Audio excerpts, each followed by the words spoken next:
An amazing story in American history. Alexander Hamilton helped create the Bank of the United States in 1791.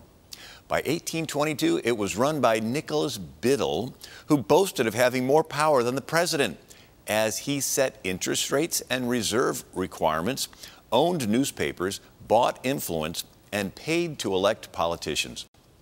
Andrew Jackson withdrew the federal funds out of the Bank of the United States and vetoed the renewal of its charter, stating in 1832, "Controlling our currency, receiving our public monies, and holding thousands of our citizens in dependence, it would be more dangerous than the naval and military power of the enemy."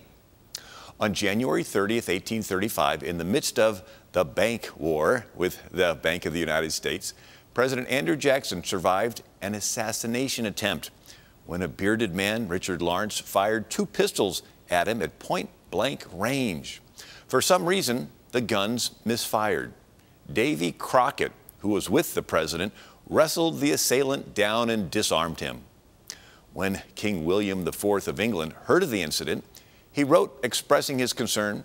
President Jackson wrote back, "A kind of Providence had been pleased to shield me against the recent attempt upon my life, and irresistibly carried many minds to the belief in a superintending Providence."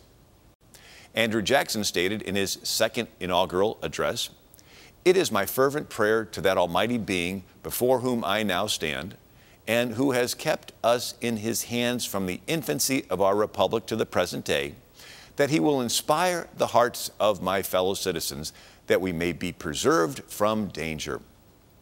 Andrew Jackson, known as Old Hickory, wrote in a letter March 25th, 1835, "I was brought up a rigid Presbyterian, to which I have always adhered.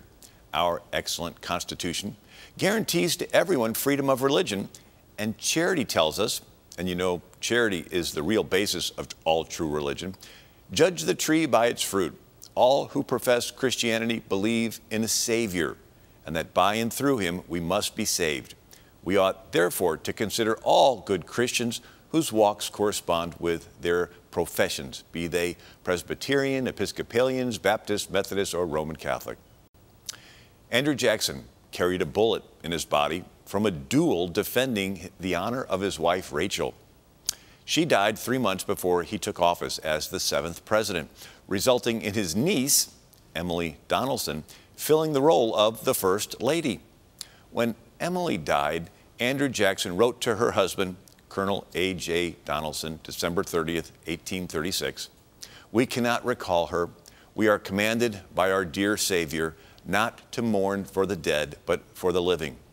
She has changed a world of woe for a world of eternal happiness, and we ought to prepare as we too must follow. The Lord's will be done on earth as it is in heaven." Of the Bible, Andrew Jackson stated, "That book, sir, is the rock upon which our republic rests."